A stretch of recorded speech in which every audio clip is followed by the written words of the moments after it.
हाय। तो मैं यहाँ सुबह जल्दी उठ गई थी। अब आप ये सोच रहे होंगे कि मैं सुबह जल्दी उठ जाती हूँ, रोज़ यही दिखाती हूँ ब्लॉग में, इसके अलावा है नहीं भाई, क्या करूँ। अब मैं खुद उठती ही जल्दी हूँ क्योंकि भाई घर के काम भी बहुत रहते। तो यहाँ मैंने सबसे पहले किया ब्रश। ब्रश करने के बाद आराम से मैं ब्रश करने बैठ गई। फिर मैंने थोड़ा सा आपको दिखाने के लिए भी ब्रश कर लिया कि ये वीडियो बन रहा है। तो और यहाँ मैंने देखा फिर अपने घर वाले सारे सो रहे थे और मैं सुबह जल्दी उठ गई थी क्योंकि मुझे मंदिर जो जाना था महादेव जी के। और यहाँ से मैं मंदिर के लिए रवाना हो गई।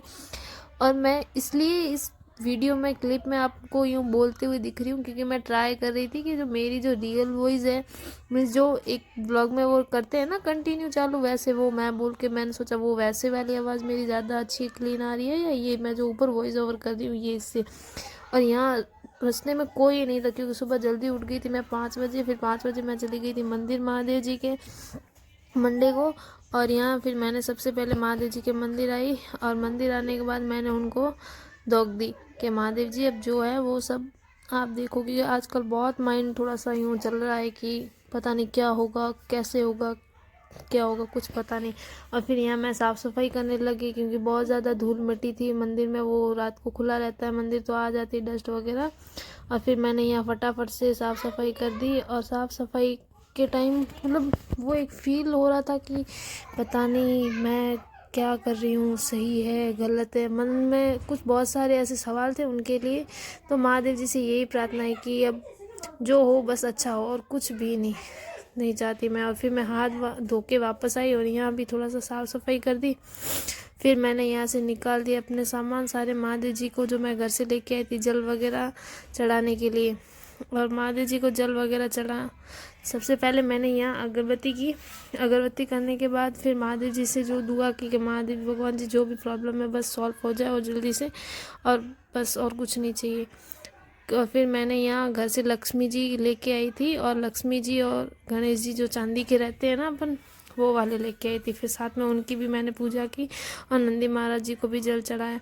और यहाँ पे मैंने सबसे पहले फिर चंदन लिया और चंदन लेने के बाद चंदन का टीका किया मैंने गणेश जी को, कार्तिक जी को और माँ अशोक सुंदरी को, फिर पार्वती जी को, फिर महादेव जी के जो शीर्ष रहता है ना उसके ऊपर फिर मैंने चंदन लगाया। और फिर मैंने नाग देवता को भी लगाया, फिर नंदी महाराज को, और फिर लक्ष्मी जी, गणेश जी और सरस्वती माँ को। और फिर उसके बाद मैंने खुद को भी थोड़ा लगाया और फिर मैंने उनसे प्रार्थना की कि महादेव जी अब बस जो है वो आपके ऊपर है, अब जो होगा देखा जाएगा। बट फिर भी मन के अंदर एक रहती है ना कि अब पता नहीं प्रॉब्लम क्या ही होगा, चलो ठीक है जो होगा सो देखा जाएगा अब। और मैं ये चाहती हूँ प्लीज़ गाइज आप लोग बहुत ज़्यादा सपोर्ट करो और वीडियो को लाइक करो उसे।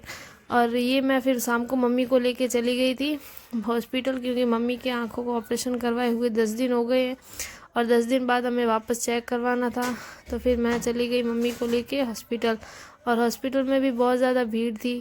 तो फिर मैंने बोला मम्मी को तू यहीं बैठ जा। फिर वो अंकल जी बोलने लगे कि चलो ले आओ आप पर्ची दे दो और फिर कि ऑपरेशन। और फिर मैं वेट करने लगी, डॉक्टर आ गए और फिर मम्मी का नाम बोला। फिर मैं मम्मी को लेके चली गई अंदर, मम्मी को लेके अंदर चली गई। और अंदर जाने के बाद वहाँ से डॉक्टर ने बोला कि अभी मम्मी को है ना एक बार आप 5 नंबर रूम है वहीं पे भी दिखाना। और मैं 5 नंबर रूम में दिखा के फिर वहाँ से दवाई लिखवा के दवाई लेने आ गई मम्मी के लिए यहाँ। और यहाँ से मैंने दवाई ली और वो डॉक्टर ने जो दवाई लिखी थी ना वो पहले वाली दवाई सेम थी तो हमारे पास थी। तो मैंने बोला अब ये लेके क्या करूँ।